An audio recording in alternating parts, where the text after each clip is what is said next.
গতকাল ছিল আমার নতুন টিউশনির প্রথম দিন, কিন্তু বড় ভাই সাবধান করে দিয়েছে ছাত্র নাকি অনেক টাউটবাজ, আমি যেন সেইভাবে পড়াই।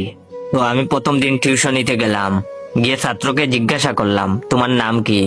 তখন সে বলল, স্যার আমার নাম ফটিক, কিন্তু আমার স্কুলের বন্ধুরা আমাকে আদর করে ফটকাবাজ বলে ডাকে। ছাত্রের মুখ থেকে এই কথা শোনায় বুঝতে পারছিলাম ছাত্র আমার 1 নম্বরের টাউটার।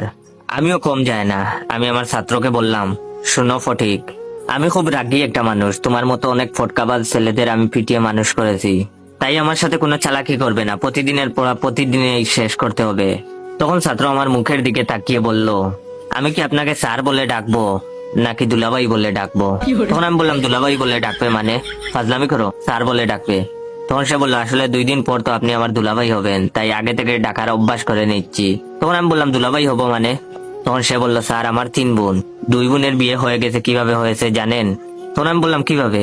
তখন সে বলল, স্যার আমাদের পরিবারের আর্থিক অবস্থা তেমন ভালো না, তাছাড়া বর্তমানে মেয়ে বিয়ে দেওয়া অনেক টাকার ব্যাপার। আমার আব্বু আম্মু খুব চালাক, তারা চালাকি করে ভার্সিটি পড়ুয়া ভালো একটা ছেলেকে আমাকে পড়ানোর জন্য নির্বাচিত করে। তারপর ওই স্যার যখন আমায় পড়াতে আসে, তখন তাকে আমার আব্বু আম্মু খুব আদর যত্ন করে। পড়ানোর সময় আমার আপু খুব সুন্দর করে সেজে স্যারের সামনে গুড়গুড় করে। তো একদিন আমাকে শিখিয়ে দেওয়া হয় আমি যেন পড়ার সময় মিথ্যা কথা বলে ওয়াশরুমে চলে যাই, আর আমিও তাই করি। তখন আপু স্যারের রুমে এসে দরজা বন্ধ করে দেয়, আর একটু পরেই আম্মু আব্বু দরজা ধাক্কাধাক্কি করতে থাকে। তখন আপুটা কান্না ভেজা চোখে দরজা খুলে।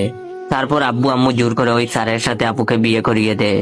তখন স্যারের কিছুই করার থাকে না, কারণ আব্বু আম্মু স্যারকে খুব ভয় দেখায় আর বলে বিয়ে না করলে এলাকার লোকদের জানাবে। তখন স্যার নিরুপায় হয়ে কাঁদতে কাঁদতে আপুকে বিয়ে করে। এতে টাকাও খরচ হলো না, আর ভালো ছেলের সাথেও বিয়ে দেওয়া হলো। 2 জনের বিয়ে এভাবেই হয়েছে, আর 3 নম্বর বোনের বিয়ের জন্য আব্বু আম্মু আপনাকে নির্বাচিত করেছে। ছাত্রের মুখ থেকে এইসব কথা শোনার পর আমার অবস্থা খুব খারাপ হয়ে যায়। আমি উঠে দাঁড়ানোর শক্তি পর্যন্ত হারিয়ে ফেলি, হাত পা আমার থরথর করে কাঁপতে থাকে। তখন ছাত্র আমার কানের কাছে ফিস ফিস করে বলল, স্যার একটু পর আপু আসবে চা দেবার নাম করে আপনাকে দেখতে। আমি তখন কথা বলার শক্তি পর্যন্ত হারিয়ে ফেলেছি। ঠিক তখনই দেখলাম কালো একটা মেয়ে মুখে সাদা পাউডার মেখেছে, টুটে লাল লিপস্টিক, লাল টিপ, একদম অদ্ভুত খারাপ দেখতে, হাতে চায়ের কাপ নিয়ে আমার কাছে আসছে। ছাত্র তখন আমার আবার ফিস ফিস করে বলল, স্যার আমার আপু, তার সাথেই আপনাকে আব্বু আম্মু জোর করে বিয়ে দিবে। জানি না আমার তখন কি হয়েছিল, শরীরের সমস্ত শক্তি নিয়ে জুড়ে একটা চিৎকার দিয়ে জ্ঞান হারালাম। যখন জ্ঞান ফিরলো তখন দেখি ছাত্রের মা আমার মাথায় পানি ঢালছে, আর ছাত্রের বাবা আমার হাত পা মালিশ করছে। আমি তখন সোজা ছাত্রের মায়ের পায়ে ধরে কাঁদতে কাঁদতে বললাম, আন্টি আমায় মাফ করে দেন, আমি বিয়ে করতে পারবো না, আমি খুব গরিব, আমাকে নিয়ে আমার বাবা মার অনেক স্বপ্ন, তাছাড়া আমার গার্লফ্রেন্ডও আছে, ও যদি জানে আমি বিয়ে করেছি তাহলে আমায় মেরে ফেলবে। বাই দ্য ওয়ে এইটা মিথ্যা ডায়লগ ছিল। তখন তিনি বললেন, আরে বাবা তুমি আমার পা ছাড়ো, আর বিয়ে করবা না মানে কি? তখন আমি বললাম, আমি আপনার মেয়েকে বিয়ে করতে পারবো না। ছাত্রের মা আমার কথা শুনে একদম চমকে গেলেন। তারপর আমাকে সোফায় বসিয়ে বললেন, আমার মেয়ে মানে?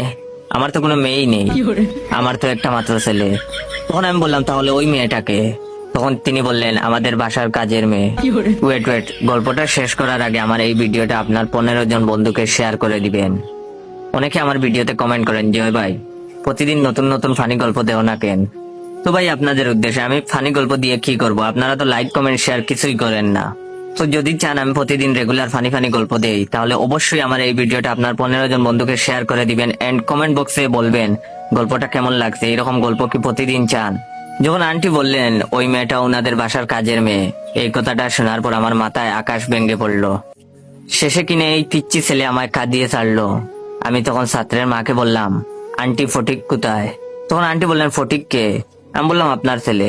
তখন তিনি বললেন, আমার ছেলের নাম তো পিয়াস, আর তুমি অজ্ঞান হবার পর পিয়াস যেন কোথায় গেল। আমার মাথায় তখন জিম জিম করছে, এই ছেলে তো মহা টাউটার, এই বয়সে যেরকম টাউটারি করে, বড় হলে না জানি কি কি করে। আন্টি তখন আমার মাথায় হাত রেখে বলল, বাবা তোমার মনে হয় আজ শরীরটা খারাপ, তুমি বরং আজ চলে যাও, কাল থেকে না হয়ে এসো।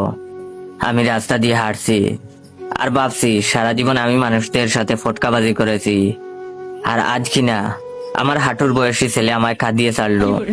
বেঁচে থাকতে এই মুখটাও ওই ছেলেকে আর দেখাবো না।